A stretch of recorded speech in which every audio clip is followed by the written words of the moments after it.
Agustín Laje, Generación Idiota, capítulo 1, La sociedad adolescente.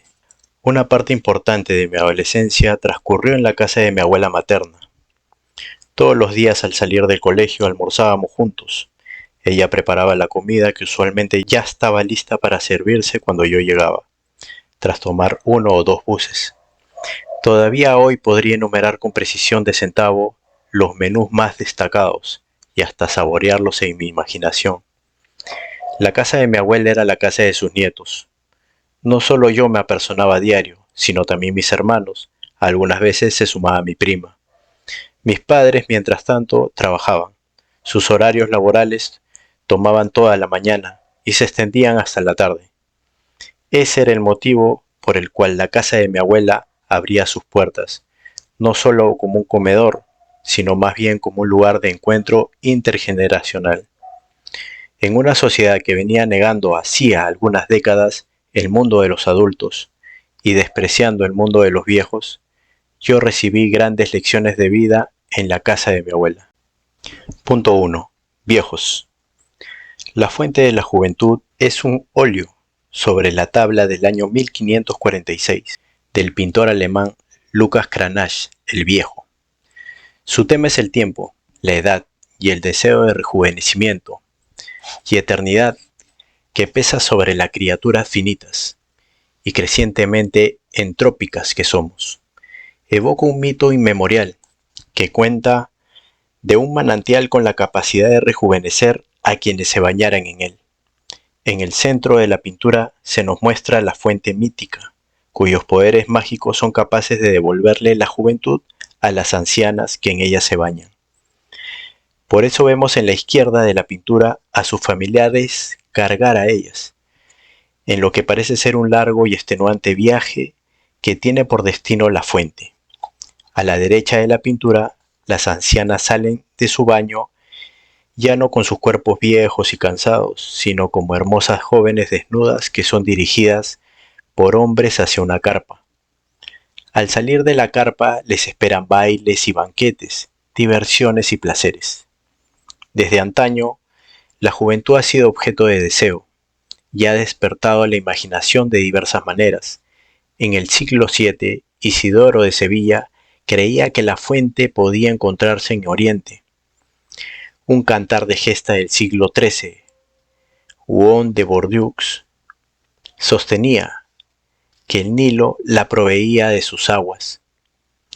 Este asunto incluso ha impulsado grandes empresas. Se ha dicho que Ponce de León buscaba la fuente de juventud cuando descubrió Florida.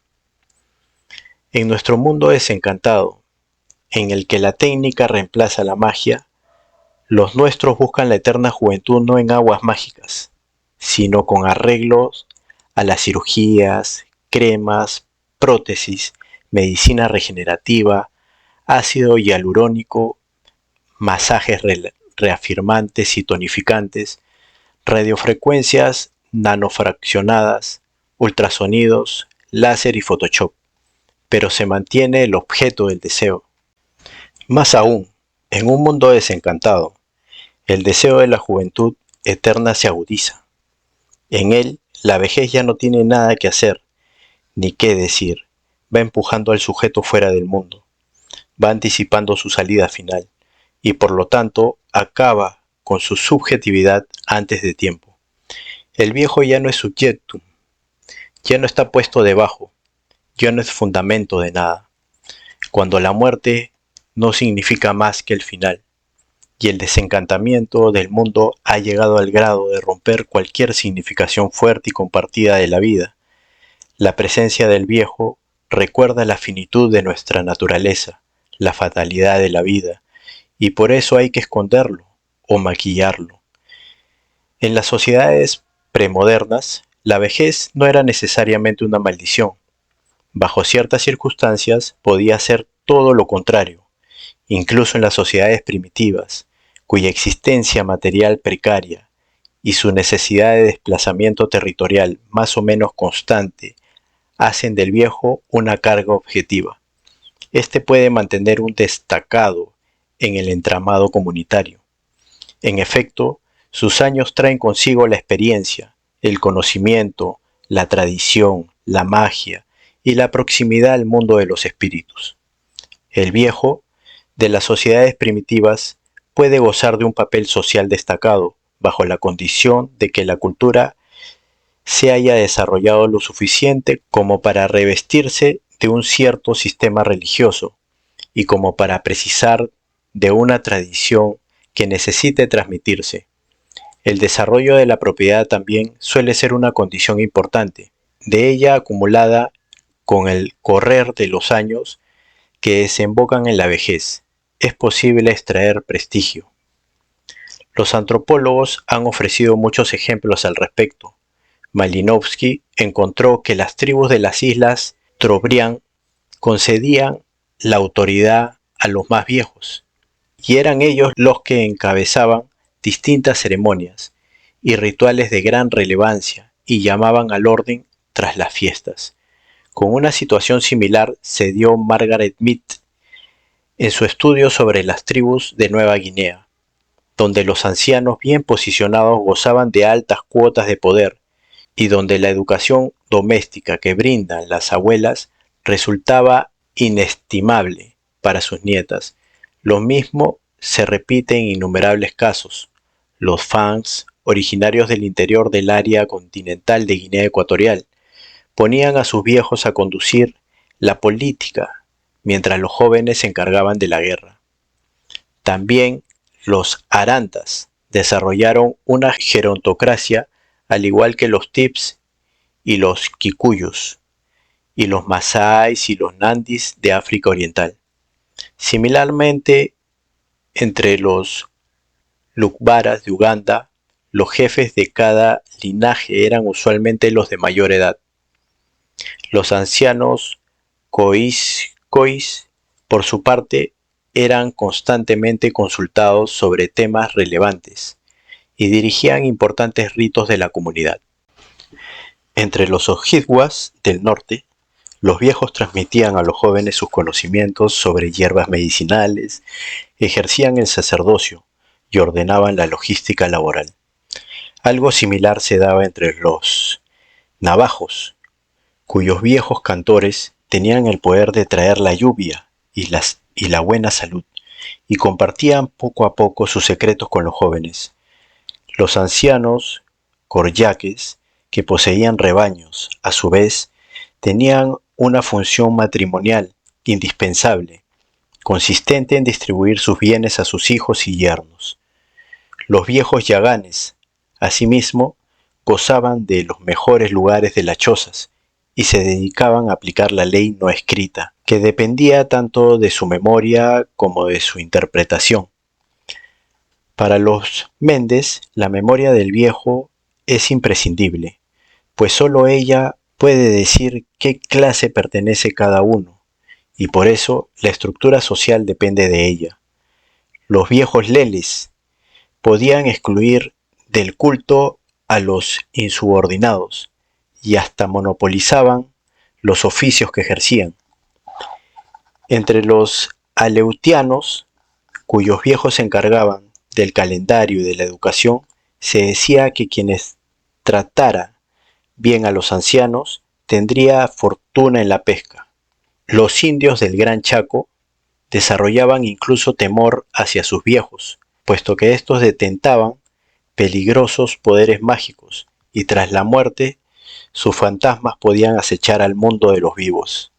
Cosa similar se creía entre los jíbaros, cuyos viejos poseían el conocimiento sobre los animales y las plantas, los narcóticos y mismísimo futuro. Pero si se los atacaba, podían reencarnarse en peligrosos animales que buscarían venganza.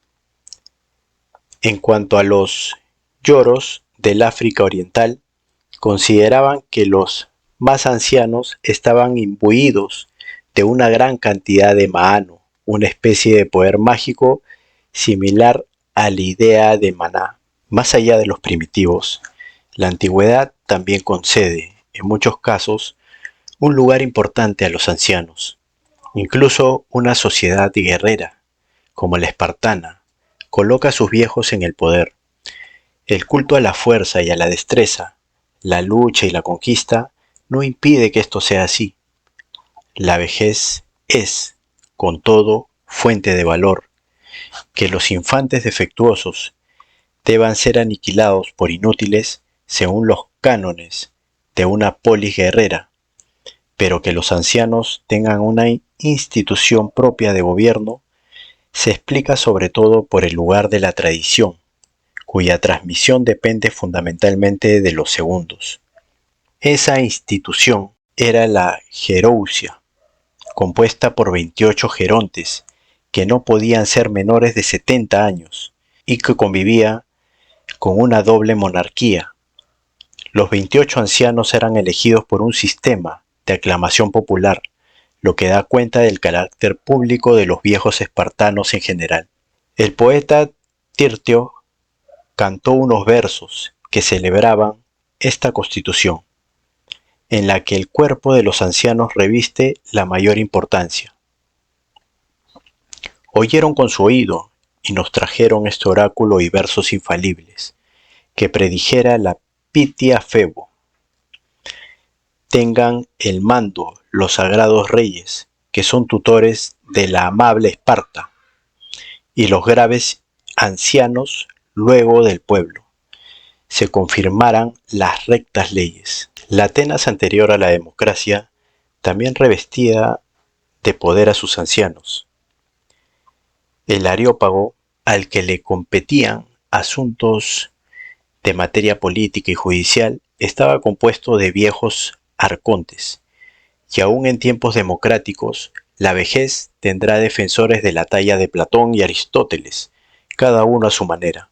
En la República, el Sócrates de Platón dice que el buen juez no debe ser joven, sino anciano, alguien que haya aprendido después de mucho tiempo cómo es la injusticia. Aquí, el conocimiento no se confunde con la experiencia. Conocer lo injusto no equivale a haberlo practicado, sino estudiado. El buen juez es anciano porque ha tenido el tiempo suficiente que al joven le falta, para aprender a distinguir lo justo de lo injusto. Más aún, la República delinea una gerontocracia. Los más ancianos deben gobernar y los más jóvenes ser gobernados. Y de entre los primeros, los mejores, los jóvenes oficiarán de guardias y serán auxiliares de la autoridad de los gobernantes, pues la fuerza física les corresponde. Este esquema es deudor del lugar que tiene el conocimiento en la política de Platón. Su polis ideal está gobernada por un filósofo rey, pero para pensar hay que demorarse. Es una actividad que toma tiempo. En una célebre alegoría, Platón describe un grupo de hombres que están encerrados y encadenados en una caverna en la que hay una enorme fogata. La luz del fuego proyecta sombras en las paredes que corresponden a objetos que se encuentran fuera de la caverna. Los hombres de la caverna piensan que las sombras son la realidad, pero están engañados. El conocimiento se muestra entonces como emancipación de las cadenas que retienen al hombre en la oscuridad. Quien logra salir de la caverna queda encandilado con la luz que hace patente la verdad de las cosas. De esta forma, Platón quiere gobernantes que hayan visto la luz, que hayan cultivado el conocimiento, que en una palabra sean filósofos. Pero salir de la caverna toma tiempo. Los jóvenes deben ser sacados de la ignorancia de a poco, aunque no todos lograrán hacerlo. Recién después de los 50 años, se sabrá quiénes son aptos para gobernar. Y una vez llegados a los 50 de edad, hay que conducir hasta el final a los que hayan salido airosos de las pruebas y se hayan acreditado como los mejores en todo sentido, tanto en los hechos como en las disciplinas científicas, y se les debe forzar a elevar el ojo del alma para mirar hacia lo que proporciona luz a todas las cosas, y tras ver el bien en sí, sirviéndose de éste como paradigma, organizar durante el resto de sus vidas a cada uno a su turno, el Estado, los particulares y a sí mismos, pasando la mayor parte del tiempo con la filosofía, pero cuando el turno llega a cada uno, afrontando el peso de los asuntos políticos y gobernando por el bien del Estado. Aristóteles, por su parte, no imagina una polis necesariamente gobernada por filósofos ancianos,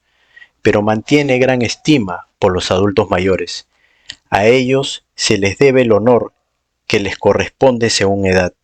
Y más todavía, el estagirita deja fuera de la política a los más jóvenes. En su sistema de filosofía práctica, la ética está antes que la política. Por ello, al joven hay que enseñarle primero la ética, que le servirá para moderar sus pasiones. Así su ética nicomaquea fue escrita para Nicómaco, su hijo. En ella, Aristóteles es claro al sostener que cuando se trata de la política, el joven no es un discípulo apropiado, ya que no tiene experiencia de las acciones de la vida. Además, el joven es dócil a sus pasiones. Su inexperiencia lo incapacita para la política, que precisa de experiencia y prudencia. Los fines de la política son demasiado importantes como para quedar en las manos de la juventud. El bien supremo es el fin de la política, y ésta pone el máximo empeño en hacer a los ciudadanos de una cierta cualidad y buenos e inclinados a practicar el bien. Pero al joven le resulta ajena la prudencia, dado que la prudencia consiste en la disposición habitual para la determinación de medios apropiados, para la realización de fines vinculados al proyecto de una buena vida. No basta con aprenderla teóricamente. La prudencia requiere mucho tiempo, precisa volverse hábito. Así, los jóvenes pueden ser geómetras y matemáticos y sabios en tales campos, pero en cambio no parecen poder ser prudentes. Aristóteles no especifica cuánto tiempo se requiere, como sí lo había sugerido Platón a la hora de delinear su sistema educacional y político. No obstante, la configuración de una jerarquía etaria en la que la edad es fuente de experiencia y sabiduría práctica resulta patente. Los jóvenes aprenden de sus mayores y no al revés. El tiempo es el gran aliado del intelecto práctico. En un pasaje, Aristóteles dice con claridad que uno debe hacer caso de las aseveraciones y opiniones de los experimentados, ancianos y prudentes, no menos que de las demostraciones, pues ellos ven rectamente porque poseen la visión de la experiencia. La antigüedad romana, a su vez, al menos hasta el siglo II a.C., concederá gran parte del poder político a sus ancianos. El Senado es una institución aristocrática de personas entradas en edad. Los jóvenes llaman a los senadores padres y los acompañan amorosamente a la casa del Senado y los regresan a sus hogares. Desde esa institución se exigen responsabilidades a los cónsules, se ratifican o rectifican los acuerdos que emanan de las asambleas populares y se resuelve el vacío de poder que deja la muerte de un cónsul. También en la familia el poder de la edad era algo evidente. La figura del pater familias supone un poder doméstico absoluto, y el joven que desea casarse debe contar con el consentimiento no solo de su padre, sino también de su abuelo. La etapa imperial de Roma, hacia el año 27 a.C., modera el poder de la edad. Los jóvenes guerreros reivindican su fuerza. Dadas las condiciones imperiales, en esta nueva fase histórica, ellos gozan del protagonismo político. El poder del Senado disminuye. Lo mismo ocurre con el pater familias. En este contexto, escribe precisamente el senador Cicerón El arte de envejecer, a sus 63 años, casi como una autodefensa. El texto presenta un diálogo entre Catón, el viejo, y dos jóvenes, Lelio y Escipión. Cicerón hablará a través del primero y se esforzará por mostrar que la vejez es una etapa digna de la vida, que tiene mucho para dar tanto al individuo como a la comunidad. Los que dicen que los viejos somos inútiles no saben de qué hablan. Son como esas personas que creen que el capitán de un barco no hace nada porque se pasa el día a popa, timón en mano, mientras los demás trepan por los mástiles, se afanan por las cubiertas y limpian la sentina. No realiza las labores de los jóvenes porque tiene las suyas propias, más relevantes e imprescindibles. La fuerza puede corresponder a los jóvenes, pero la sabiduría corresponde a quienes han vivido lo suficiente para cultivarla. La imprudencia es propia de la edad florida y la sabiduría de la marchita. Por eso Cicerón vuelve a la típica metáfora platónica del barco y los marineros, y son los ancianos los responsables de capitanear la nave. La división del trabajo responde a un criterio etario. Por eso los jóvenes han de escuchar a los ancianos, como Lelio y Escipión, escuchan y aprenden de Catón, y sobre todo han de respetar la autoridad que brindan los años y la experiencia, el respeto que otorga la edad al ser humano, sobre todo al que ha desempeñado cargos públicos, satisface mucho más que los placeres de la juventud. En efecto, la vejez libera al hombre de las pasiones de otras edades. Esto supone una liberación del tiempo, que puede utilizarse mejor en cosas de mayor valor. Los banquetes, los juegos y los burdeles no valen nada comparado con estos placeres, los del intelecto. Las personas cultivadas, a medida que cumplen años, se apasionan cada vez más por el aprendizaje. Y remata: os aseguro que el placer intelectual es el mayor de los placeres. De esta forma, el terror que suscita la disminución de la libido y los apetitos de las más diversas índoles que trae la vejez es puesto del revés por Cicerón, que celebra esa pérdida. A fin de cuentas, si según la filosofía estoica que él sigue, lo natural es bueno, entonces la vejez, que es enteramente natural, no puede ser algo malo. Un siglo más tarde, Séneca, preceptor del emperador Nerón, intentaría usar su influencia para devolver poder al Senado. En sus epístolas morales a Lucilio, Séneca hablará en un momento dado sobre la vejez que le toca vivir. Sus argumentos son muy parecidos a los de Cicerón y dan cuenta de su estoicismo. Es gratísima la edad que ya declina, pero aún no se desploma. Y pienso que aquella que se mantiene aferrada a la última teja tiene también su encanto, o mejor dicho, esto mismo es lo que ocupa el lugar de los placeres, no tener necesidad de ninguno. También en la Biblia se pueden encontrar bellos pasajes sobre la vejez. En el Antiguo Testamento, por ejemplo, se ilustra con claridad la importancia de la transmisión de la tradición que está en manos de los ancianos. Acuérdate de los tiempos antiguos. Considera los años de muchas generaciones. Pregunta a tu padre, y él te declarará a tus ancianos, y ellos te dirán. En otra parte que leemos, en los ancianos está la ciencia, y en la larga edad la inteligencia. Un salmo a su vez nos dice que en la vejez no hay muerte, sino vida para los justos. Aún en la vejez fructificarán, estarán vigorosos y lozanos. En el Nuevo Testamento se hallan numerosas referencias de cuidado y respeto al anciano y de la autoridad que le corresponde, en contraposición a un neófito, esto es, a un recién llegado.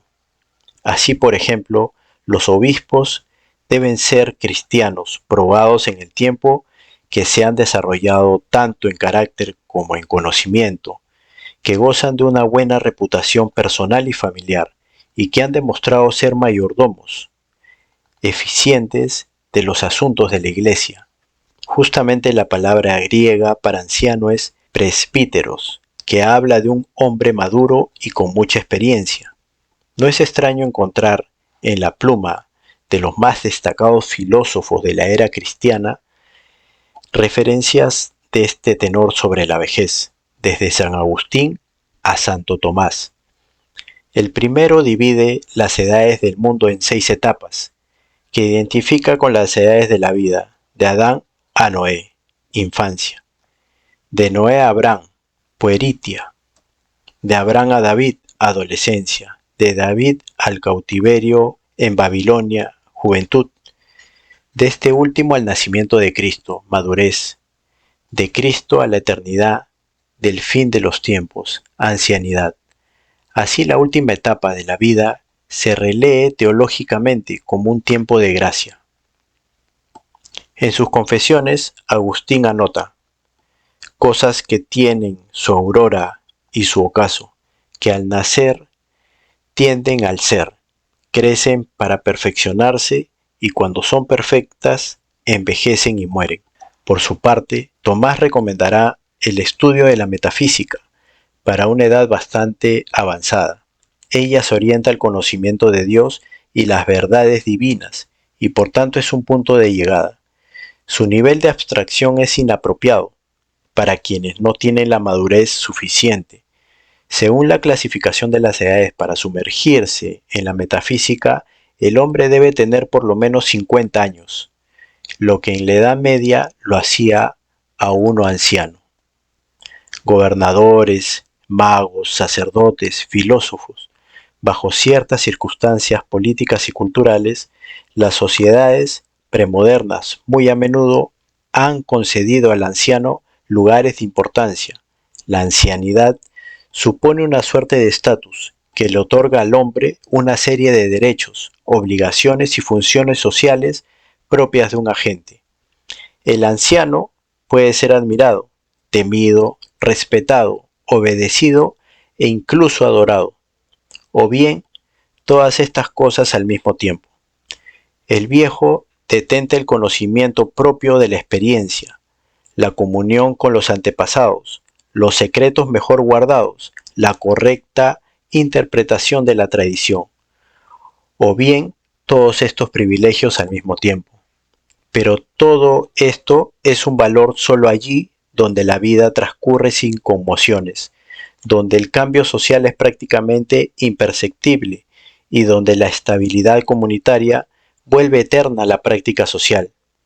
Lo antiquísimo precisa de personas antiquísimas, que marquen el rumbo de la vida en común y que conjuren sus peligros. Los tiempos modernos, que tienen otro ritmo y para los que los estatutos significan nada, pintarán un cuadro muy distinto.